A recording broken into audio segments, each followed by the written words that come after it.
Nah, saudara yang kasih Tuhan, di hari ini tema yang saya bawakan berjudul dengan pikiran yang diperbaharui. Karena memang di sepanjang bulan April kami berbahas mengenai karya salib Kristus.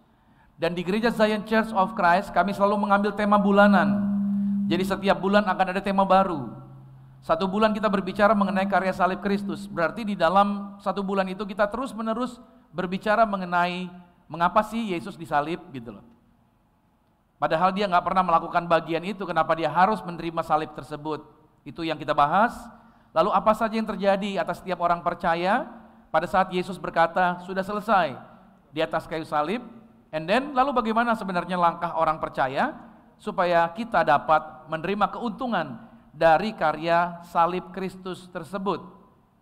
Nah inilah yang kita bahas, karena di bulan April kita berhadapan dengan Jumat Agung, kita juga merayakan Paskah.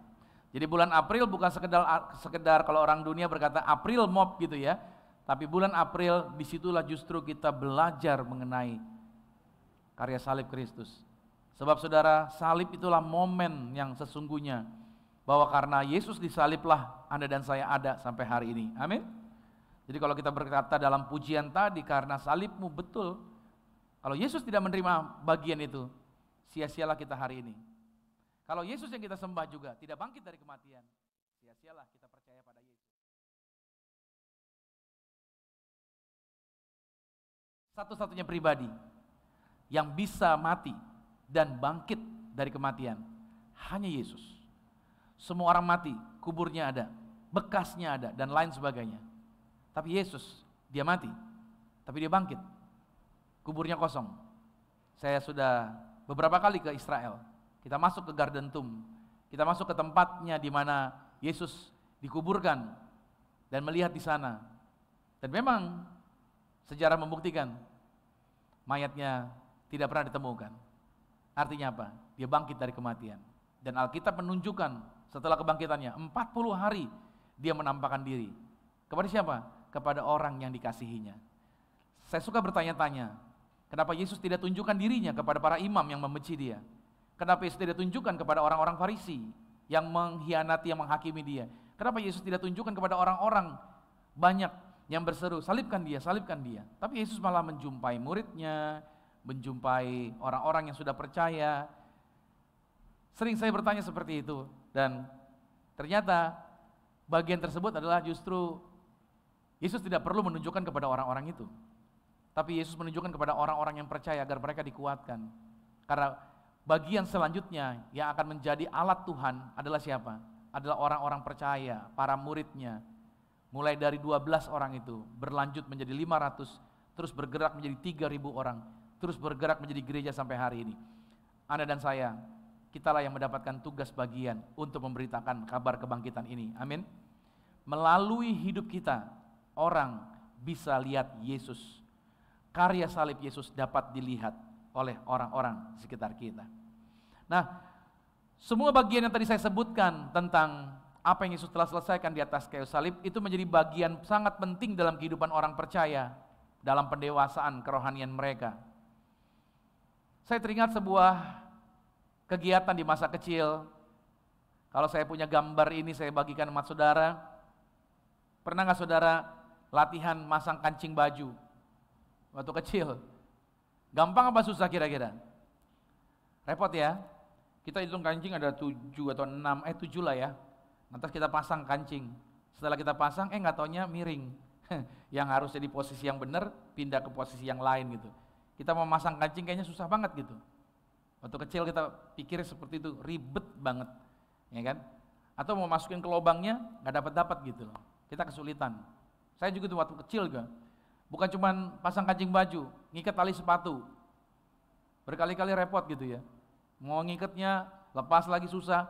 Mau ikat pita, malah jadi ikat mati, nggak bisa lepas. Ya kan? Jadi benar-benar repot sekali kita waktu kecil tuh melakukan itu. Sampai ketika terus dilatih, berulang-ulang, dan pada akhirnya kita bisa melakukannya dengan baik. Nah sekarang Anda dan saya tentunya sudah tidak perlu lagi mengingat lagi bagaimana cara mengancing baju. Karena semua itu sudah berjalan dengan otomatis. Dan Itu semua sudah menjadi sesuatu yang gak sadar lagi kita lakukan. Kita gak perlu harus sadar gitu. Kancing baju udah berjalan dengan sendirinya. Dan itu menjadi bagian yang alami bagi kita untuk melakukannya. Nah, gambaran tentang memasang kancing baju sama tali sepatu tadi, itu sama halnya dengan kebiasaan-kebiasaan kita. Masa lalu kita, nafsu kita, keinginan-keinginan kita, dorongan-dorongan kita untuk berbuat dosa. Lihat baik, dulu sebelum kita menerima Yesus Kristus Tuhan, percaya deh, kita otomatis melakukan itu. Otomatis kita memiliki hal-hal yang masa lampau, dorongan-dorongan untuk melakukan hal-hal yang sama dengan tawaran-tawaran dunia ini. Perbuatan dosa menjadi sebuah yang alami di dalam kehidupan kita. Karena akibat dosa Adam, semua orang telah berdosa. Itu mengikut semuanya. Makanya anak kecil gak perlu diajarin untuk melakukan hal yang negatif. Dia bisa tahu dengan sendirinya. Sifat itu terbawa di dalam karakter, di dalam kehidupan manusia. Siapapun orang yang lahir dalam dunia ini sudah membawai sifat-sifat dari Adam. Itu yang terjadi. Ditambah lagi society, masyarakat, lingkungan, tren, berita, media, ya kan? Yang dan lain sebagainya, semuanya membombardir pikiran kita dan kita dipenuhi dengan kebiasaan-kebiasaan itu. Dan akhirnya kita menjadi apa? Bersikap seperti ini. Kita menjadi egois. Kita berpusat pada diri sendiri, membenci orang-orang. Kita mementingkan diri kita sendiri dan seringkali kita mengambil keuntungan dari orang lain. Kita juga diajarkan untuk apa? Menjadi orang yang tertekan terus-menerus. Padahal dalam hidup ini pasti ada masalah. Tapi kita tertekan dengan masalah. Saya mau tanya, di sini siapa yang nggak punya masalah? Boleh angkat tangan? Ada? Ada yang nggak punya masalah? Oke. Kalau sampai saudara angkat tangan, saya takut sama Anda. Karena yang nggak ada masalah cuma orang yang tinggal di tempat 2x1. Wes mate katanya bahasa Ibraninya. Ya selama masih hidup berarti ada masalah yang terjadi dalam kehidupan kita. Tapi orang melihat masalah tertekan kehidupannya, itu dia. Karena kita seringkali mendapatkan informasi, media, film yang kita tonton, kalau lagi stres tertekannya luar biasa. Belajar melihat segala sesuatu dari sisi negatif terus menerus, kita begitu. Lihat segala sesuatu, pernah nggak saudara dapat info gini? Nih ya, kita lihat dulu jeleknya nih, ini jeleknya nih. Kita gitu ya, kita udah diajar sejak lama ngelihat segala sesuatu dari sisi buruknya. Lalu kita bersikap, dilatih untuk bersikap kasar sama orang. Ya kan? Suka berbohong. Dan banyak perbuatan-perbuatan dosa lainnya. Nah semua ini adalah ciri-ciri yang diperoleh dari sifat alamiah. Manusia lama kita. Yang semula tadinya ada di dalam kita. Dan itulah yang terus-menerus mendorong kita untuk melakukan perbuatan dosa. Tetapi kabar baiknya adalah pada saat Anda dan saya memandang salib Kristus, pada waktu Anda dan saya datang pada Yesus, pada waktu Anda dan saya menerima, yaitu Roh Kudus membawa Anda untuk datang pada Kristus dan menyerahkan hidup Anda pada Tuhan. Anda bertobat, menerima Yesus menjadi Tuhan dan Juru Selamat, Anda lahir baru, maka yang terjadi adalah apa? Semua manusia lama Anda tadi, semuanya dimatikan. Jadi artinya apa? Model, sifat, masa lalu tadi, itu semuanya sudah hilang. Nah, lalu seringkali kita lihat, kok orang itu sudah bertobat, tapi kenapa masih mau melakukan? Seringkali malahan, dia masih berbuat hal-hal yang dulu. Oh, berarti pertobatannya nggak tuntas nih, masih ada keterikatan nih. Dia masih melakukan hal yang dulu, yang katanya dulu yang belum terima Kristus, dia melakukan hal itu, sekarang kok masih sepertinya melakukan hal yang sama. Nah itu semata-mata karena apa? Karena ini, pikirannya belum diperbaharui. Itu saja. Bukan karena masa lalunya atau manusia lamanya belum tuntas. Tapi karena gaya berpikirnya yang belum dibenahi. Ya kan, dulu kita diajarkan dan dilatih bagaimana bertindak dengan cara tertentu selaras dengan sifat alamiah dosa. Yang dulu kita didorong terus-menerus untuk melakukan dosa. Sebelum lahir baru, sifat lama itulah yang mendominasi. Kita diperkuat oleh segala sesuatu dalam sistem dunia ini, dan kita diajarkan atau mereka mengajarkan kita untuk beroperasi di dalam apa? Kemarahan, di dalam kepahitan, di dalam ketakutan, di dalam ketidakpercayaan, dan hal-hal kedagingan lainnya. Tetapi ini yang saya katakan buat saudara bahwa Kristus sudah menebus Anda. Makanya sebelum pikiran kita diperbaharui, maka Anda dan saya kita orang Kristen akan terus-menerus berfungsi dengan cara program awal tadi. Makanya semua kehidupan lama tadi sebenarnya adalah apa? Program yang masih ada di dalam pikiran kita. Nah, ini yang perlu dibenahi sebenarnya. Saya menjumpai orang-orang Kristen, kenapa hidupnya sepertinya berjalan di tempat, sepertinya circling gitu-gitu lagi, itu tadi. Bukan karena manusia lamanya belum selesai disalib, udah, Yesus sudah menyelesaikan semuanya. Pada waktu Anda menerima Yesus sebagai Tuhan dan Juru Selamat, manusia lama Anda telah dimatikan. Persoalannya adalah konsep yang lama ini yang mesti dibereskan, yaitu di dalam pikiran kita. Seringkali banyak orang Kristen gak sadar bahwa dia telah dimerdekakan. Dan kita seringkali berkata begini, ya namanya juga manusia Pak, saya cuma manusia biasa gitu kan. Saya banyak kelemahan, ya beginilah keadaannya gitu kan. Padahal itu gak benar sebenarnya, gak begitu.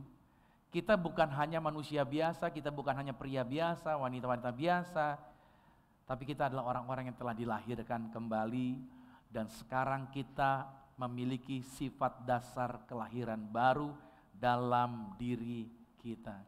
Kita memiliki karakter Yesus. Sama-sama dengan saya katakan, saya memiliki karakter Yesus. Yes, Anda dan saya sekarang memiliki karakter Yesus di dalam diri kita. Ada amin? Anda harus pegang ini. Problemnya kita nggak yakin bahwa kita punya karakter Yesus. Kita masih meyakini konsep berpikir yang lama seolah-olah itu masih mengendalikan kehidupan kita. Padahal nggak begitu. Kita ini sudah dimerdekakan. Problemnya kita nggak sadar bahwa kita bisa hidup baik, bahwa kita bisa hidup benar, bahwa kita bisa melakukan kemurahan seperti yang Yesus lakukan. Karena kita nggak sadar. Seolah-olah itu belum terjadi. Nah, jujur saja saudara, sebenarnya godaan-godaan untuk membuat saya menjadi lemah itu selalu ada di depan mata saya. Godaan-godaan untuk menjadi kalah selalu ada.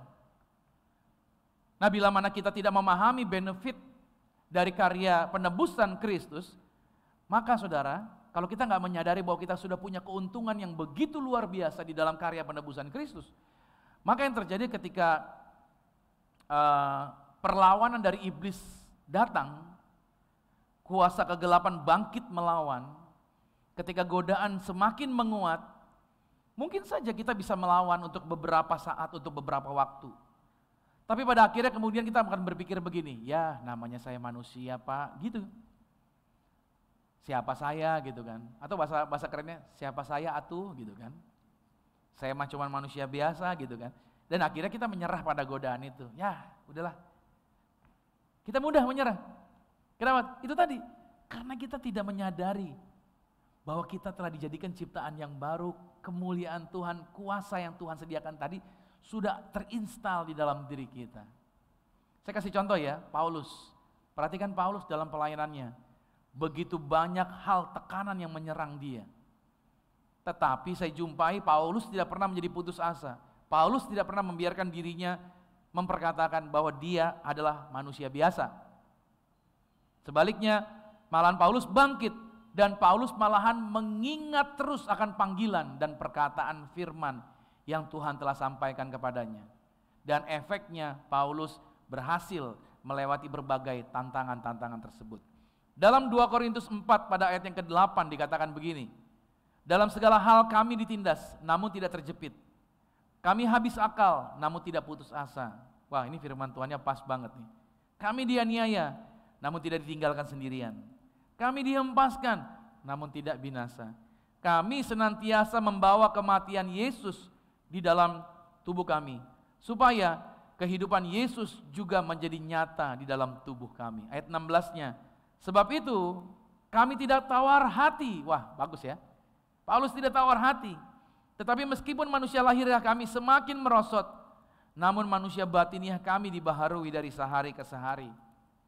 Sebab penderitaan ringan yang sekarang ini mengerjakan bagi kami kemuliaan kekal yang melebihi segala-galanya, jauh lebih besar daripada penderitaan kami. Sebab kami tidak memperhatikan yang kelihatan, melainkan yang tidak kelihatan. Karena yang kelihatan adalah sementara, sedangkan yang tidak kelihatan adalah kekal. Oke. Nah, dalam setiap pergumulan inilah Yang Paulus katakan bahwa dia tidak gentar dengan pemandangan yang ada di depan dia. Yang boleh mempengaruhi dia adalah apa? Apa yang firman Tuhan katakan bagi dia. Pandangannya terus terarah kepada janji Tuhan. Hal yang senada juga dilakukan oleh Raja Daud. Daud tidak pernah membiarkan dirinya terpuruk dengan begitu banyak persoalan yang dia hadapi. Daud juga tidak pernah menyerah, melainkan pandangan matanya terus diarahkan kepada Tuhan. Itu yang Daud lakukan. Apakah Daud punya kekuatan lebih hebat dari kita? Apakah Paulus punya kemampuan yang lebih hebat lagi dari kita? Tidak, sama saja. Kita sama-sama manusia.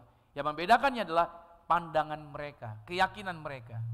Mereka arahkan bukan kepada hal dunia ini, tapi mereka arahkan kepada janji firman Tuhan. Dalam Mazmur 25 ayat 15 dikatakan begini, mataku tetap terarah kepada Tuhan, kata Daud, sebab dia mengeluarkan kakiku dari jaring. Sebab mataku, Mazmur 26 ayat 3, mataku tertuju pada kasih setiamu, dan aku hidup dalam kebenaran. Bapak Ibu Saudara yang kasih Tuhan, ketika Anda dan saya berakar di dalam pemahaman bahwa kita pada saat percaya kepada Yesus, sepenuhnya kita menjadi ciptaan yang baru, dan kita memiliki sifat dasar yang baru, penuh kemampuan supernaturalnya Allah, maka ini yang terjadi. Seringkali kita ini dipengaruhi oleh panca indera, mata, telinga, penciuman, pengecapan, sama indera peraba kita, panca indera. Seringkali kita terpengaruh dengan apa yang kita lihat, gitu ya. Apa yang orang lain katakan tentang diri kita, lalu kita berpikir, iya benar, kata orang begitu.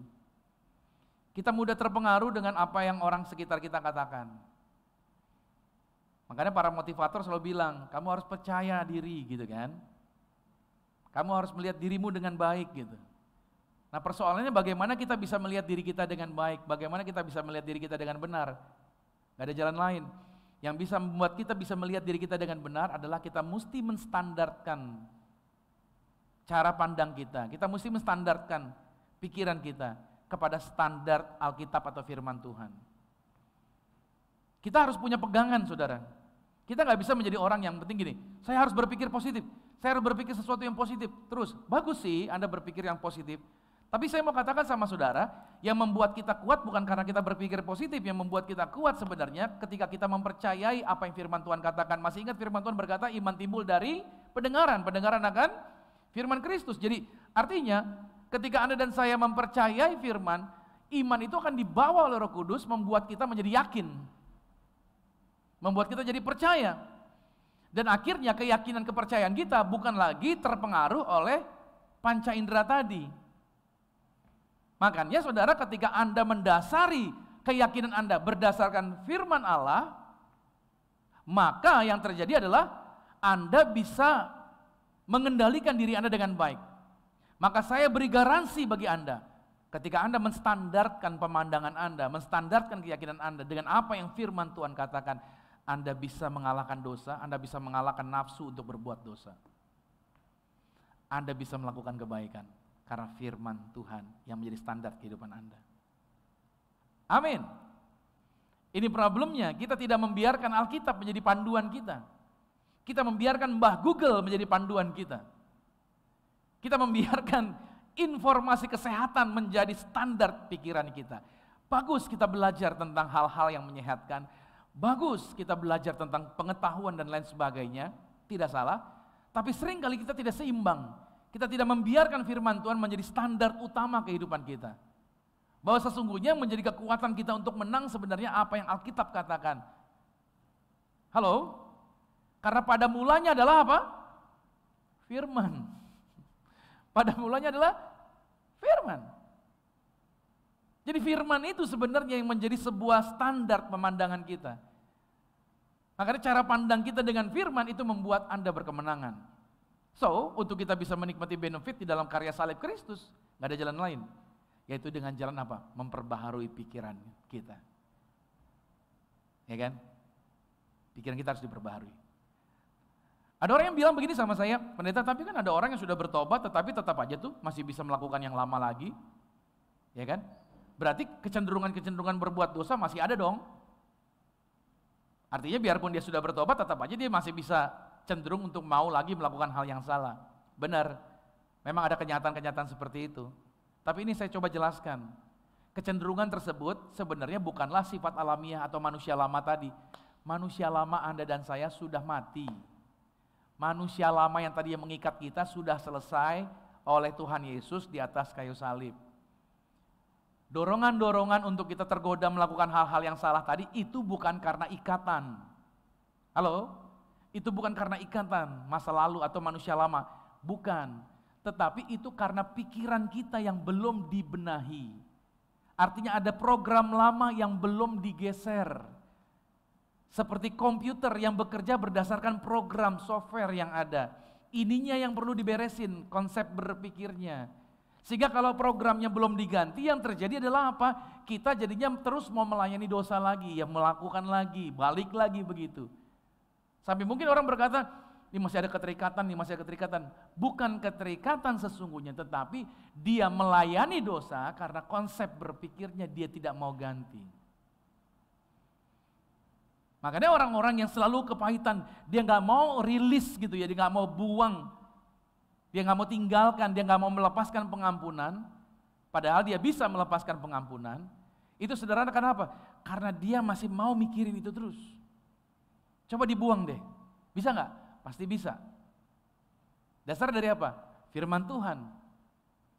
Anda sudah jadikan ciptaan yang baru, kuasa Tuhan, roh yang ada di dalam dirimu lebih besar daripada roh yang ada di dalam dunia ini.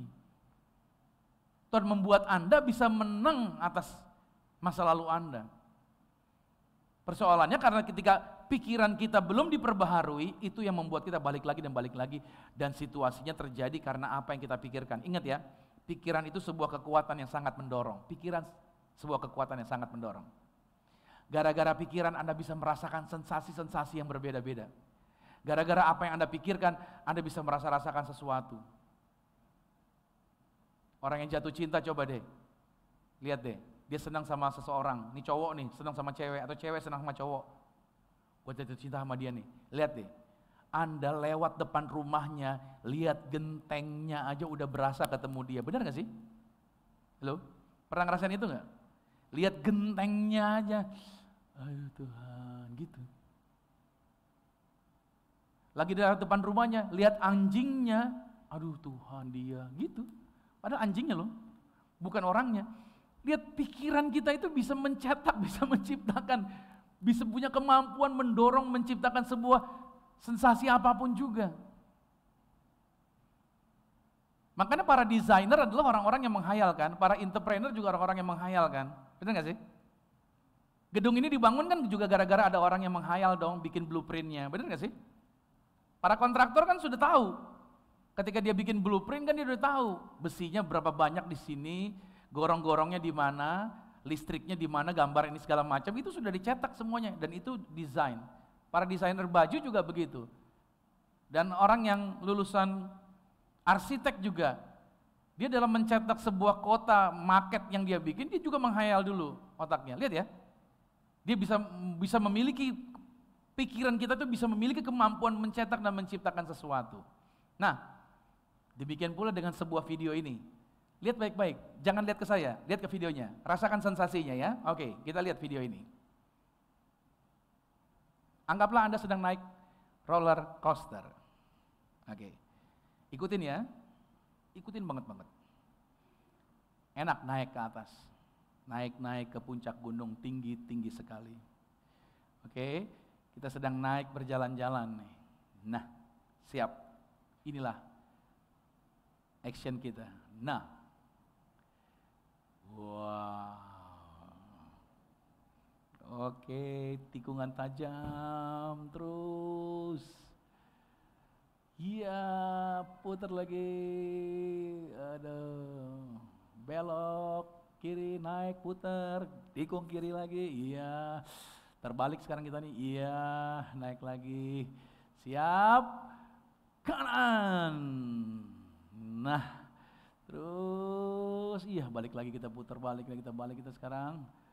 Dan wah, udah pusing belum? Oke, udah mual? Oke, lihat Ketika saya ajak Anda untuk lihat ini, sensasi yang Anda rasakan apa?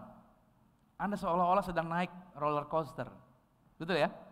Apalagi kalau bangkunya tadi bisa bergerak tuh.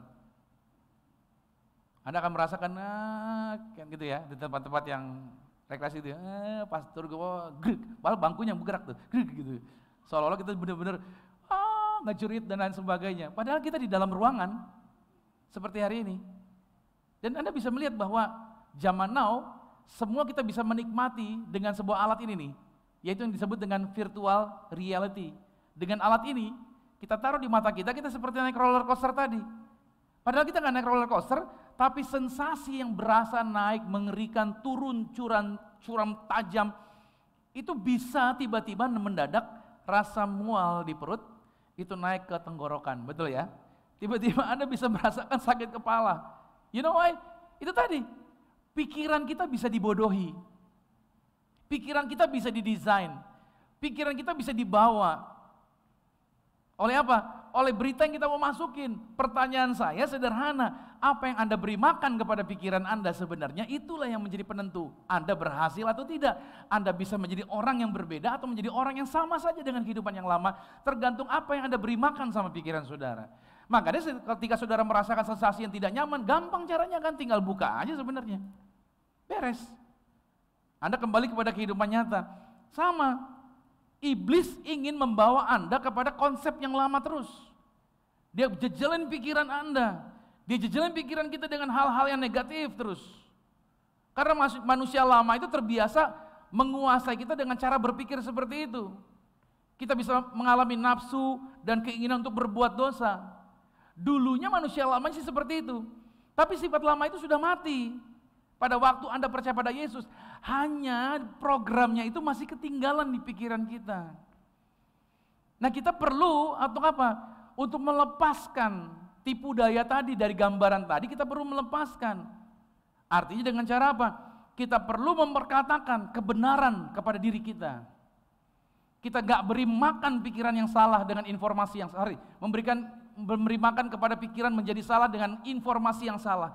Tapi kita beri masuk makanan yang benar ke dalam pikiran kita. Maka ada pergaulan yang buruk merusakkan kebiasaan yang baik. Di mana Anda nongkrong, di mana Anda ngobrol, di mana Anda berkomunitas, itulah bagian daripada informasi yang juga masuk kepada pikiran Anda. Anda terbiasa ngumpul dengan orang-orang yang cenderung tipu sana tipu sini, Anda akan mulai terbiasa. Anda ngobrol dengan orang yang biasanya amoral dan lain sebagainya, maka hal-hal yang amoral juga menjadi hal yang biasa lama-lama. Karena pikiran kita itu bisa beradaptasi. Nah, sekarang yang perlu kita lakukan, kita perlu memperkatakan pada diri kita. Kita perlu memperkatakan begini, saya nggak peduli apa yang kelihatan di depan mata saya. Yang saya tahu, saya yang lama, manusia lama saya sudah mati, gitu. Itu tidak boleh lagi berkuasa dalam kehidupan saya. Itu sudah mati bersama Kristus. Itu semua masa lalu saya sudah lenyap. Saudara harus berani berkata begini, sekarang di dalam diri saya memiliki sifat kebenaran Kristus. Ketika Anda meyakini dan memperkatakan itu pada diri saudara sendiri, maka Bapak Ibu Saudara dikasih Tuhan, Anda akan menjadi orang yang berbeda. Dan ini perlu dilakukan dan diulang lagi, katakan lagi, katakan lagi. Makanya ini dia, saya beritahu. Kunci kehidupan kekristenan yang berkemenangan adalah pembaharuan pikiran. Saya senang ngomongin tentang ini, karena dasar membuat orang gagal atau berhasil di sini. Apa yang dia pikirin. Nah, kita harus punya standar ini, makanya Roma 12 ayat 1 berkata, karena itu saudara-saudara demi kemurahan Allah aku menasihatkan kamu supaya kamu mempersembahkan tubuhmu sebagai persembahan yang hidup, yang kudus dan yang berkenan kepada Allah, itu adalah ibadahmu yang sejati. Jangan lagi dibilang, kamu menjadi serupa dengan dunia ini. Ayo jangan lagi seperti dulu lagi, seolah-olah masih lama, manusia lama Anda masih ada. Ayo jangan seperti itu, kita gak bisa sogok Tuhan. Kita gak bisa suap Tuhan. Seolah-olah Tuhan aman lah, yang penting saya yang lakukan ini, Tuhan ngertilah gitu ya. Enggak, ayat ini tidak mengatakan demikian, gak boleh lagi kita menjadi serupa dengan dunia. Tapi berubahlah oleh mentalmu, konsep berpikirmu, cara engkau berpikir. dibenahi konsep berpikirnya, sehingga kita dapat membedakan mana kehendak Allah, mana yang baik, mana yang berkenan kepada Allah dan yang sempurna. Itu saja yang kita kejar, yang baik, yang berkenan kepada Allah. Apa yang menjadi kehendak Allah, itu menjadi konsep tujuan hidup kita. Karena di dalam diri kita yang telah menjadi baru, sepenuhnya kita telah memiliki Allah di dalam diri kita. Semua yang Anda perlukan sudah ada di dalam roh Anda. Semuanya sudah ada, nggak ada yang terkecuali. Semua sudah full terinstal di dalam diri Anda. Oke, nah Anda nggak perlu lagi minta apapun, kenapa? Karena itu sudah ada dalam diri Anda. Ada orang Kristen mungkin yang berdoa seperti ini. Dia bertanya, Tuhan, tolong beri aku Tuhan punya hati yang mengasihi. Tuhan berikan aku kesabaran menghadapi orang ini. Atau Tuhan berikan aku pengendalian diri dalam aku berinteraksi di kantorku Tuhan. Atau berikan aku Tuhan kesabaran dalam artian aku juga punya hati yang murah hati untuk mau menolong orang lain. Kira-kira doa seperti ini boleh nggak? Boleh nggak sih?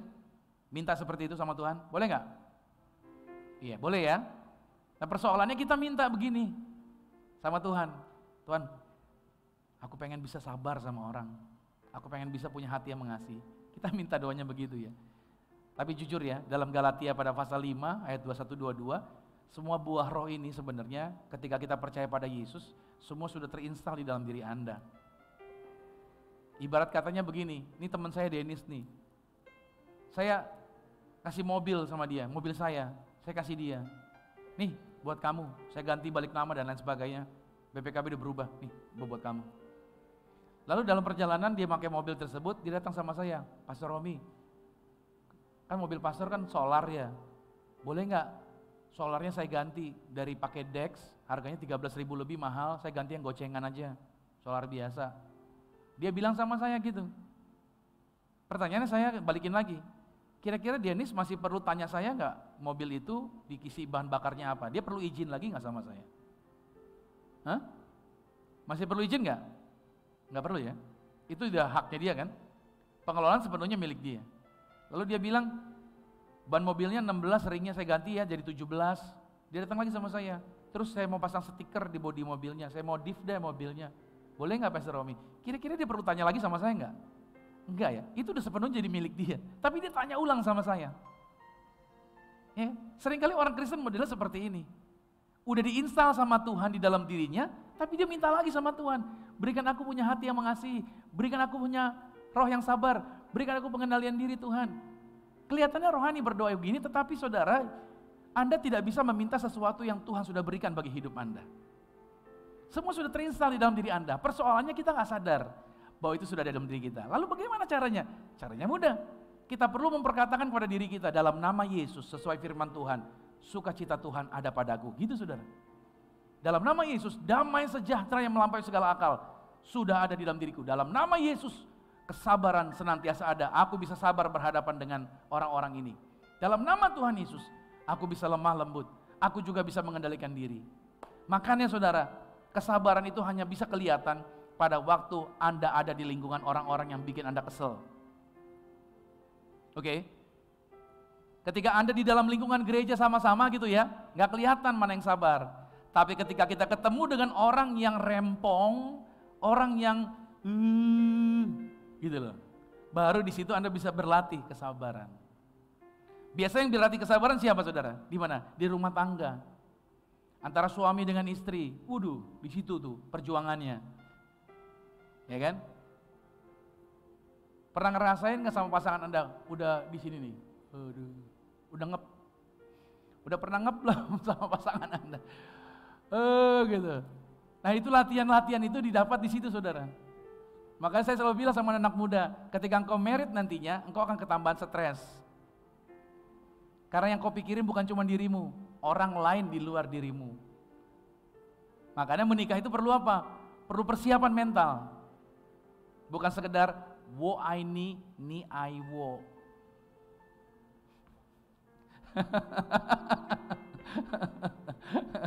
Iya kan? Bukan sekedar itu sebenarnya.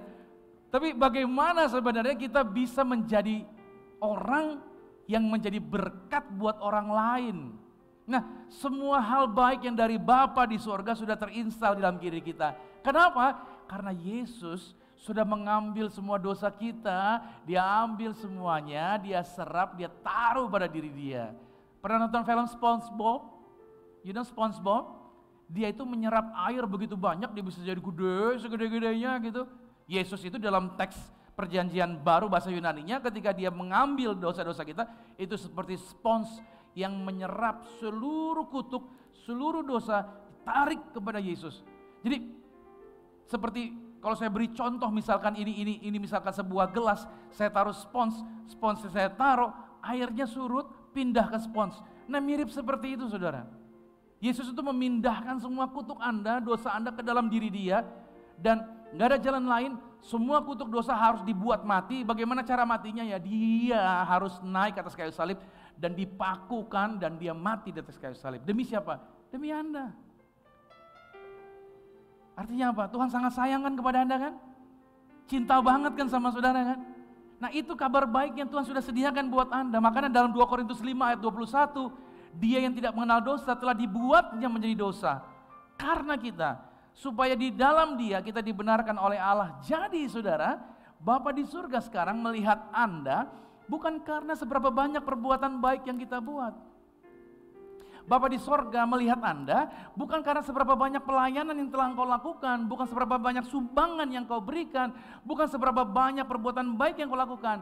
Tapi Bapa di sorga melihat kepada Anda karena Anda telah menjadi orang yang percaya kepada Yesus, maka kebenaran Yesus, kebaikan Yesus, kekudusan Yesus, kemuliaan Yesus yang sekarang terinstal di dalam diri kita, itu yang Bapa lihat. Makanya Anda kudus, Anda suci, Anda mulia sampai selama-lamanya karena Jesus inside you. Kalau saudara percaya, saudara harusnya bersorak-sorai akan kabar baik ini bagi hidup Anda. Berikan tepuk tangan yang meriah bagi Tuhan Yesus Kristus. Iblis, jangan biarkan iblis menghakimi Anda seolah-olah kamu tuh masih orang bersalah, kamu tuh masih orang berdosa. Nah makanya ketika Anda berbuat salah, Anda langsung cenderungnya apa? Menyesali diri kan, aduh salah. Sebenarnya yang perlu kita lakukan adalah apa? Kita harus merubah gaya hidup kita menjadi sama seperti Yesus dengan kesadaran. Saya sudah dibenarkan. Dengan kesadaran, saya sudah diselamatkan. Firman Tuhan menjadi standar hidup saya. Makanya saudara, Anda gak bisa punya kesadaran akan Kristus kalau Anda gak pernah baca Alkitab. Please deh, saya kasih tahu. Jangan sekedar Anda buka Instagram, jangan sekedar Anda scroll feed, scroll IGTV doang, atau Anda cuma buka di Google yang apa tuh? YouTube deng. Film-film yang singkat-singkat doang gitu. Ya kan banyak firman memang, tapi saya mau kasih tahu, miliki jam pribadi dengan Tuhan. Coba Anda ambil firman, Anda duduk diam, Anda baca firman Tuhan, coba Anda renungkan firman Tuhan. Baca itu, biarkan firman itu mempengaruhi pikiran Anda. Ketika Anda membiarkan pikiran Anda dipengaruhi firman Tuhan, maka pemandangan Anda akan menjadi berbeda. Anda akan mengalami kemajuan. Perubahan akan terjadi bagi hidup Anda. Halo? Masih bisa salah gak sih? Tentu saja. Kita masih bisa mungkin tergoda karena pikiran tadi yang masih harus diberesin. Jadi setiap kali kita salah, ingat ya, berarti ada pikiran yang harus diperbaiki lagi. Terus diperbaiki pikiran kita. Terus, karena ini latihan yang terus menerus yang harus kita buat. Terus ketika gaya hidup kita rubah, nanti jadi kebiasaan kita berbuat baik terus menerus. Kita akhirnya mau melakukan firman Tuhan, bukan lagi karena terpaksa. Tapi karena firman Tuhan menjadi pengaruh kuat dalam kehidupan kita. Mazmur 19 berkata, ayat 8-9. Taurat Tuhan itu sempurna, menyegarkan jiwa. Peraturan Tuhan itu teguh, memberikan hikmat kepada orang yang tak berpengalaman. Lihat, titah Tuhan itu tepat, efeknya apa? Menyukakan hati. Perintah Tuhan itu murni, membuat mata kita bercahaya. So, dibutuhkan waktu, dibutuhkan untuk praktek terus akan kebenaran ini. Ayo praktekin. Pasti bisa. Kata-kata kasar tadi pasti berubah. Yang suka cari untung pribadi sendiri dari orang lain, cari untung egois dan lain sebagainya, pasti berubah. Pasti bisa. Yang seringkali berpikir negatif, pasti berubah. Yang suka colong listrik, pasti berubah. Nggak ada di sini ya, nggak ada. Yang suka hal-hal negatif, pasti berubah. Kita bisa melakukan perubahan itu pada waktu kita membiarkan firman Tuhan menjadi standar kehidupan kita. Ya. Oleh sebab itu saudara yang dikasih Tuhan, ketika kita memiliki cara pandang kita dengan benar melihat diri kita, maka kita menentukan posisi yang benar. Ingat ya, posisi yang benar akan menentukan kemenangan Anda.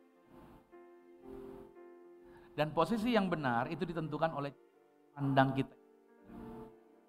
Ketika kita memandang diri kita dengan benar, maka posisi kita tepat.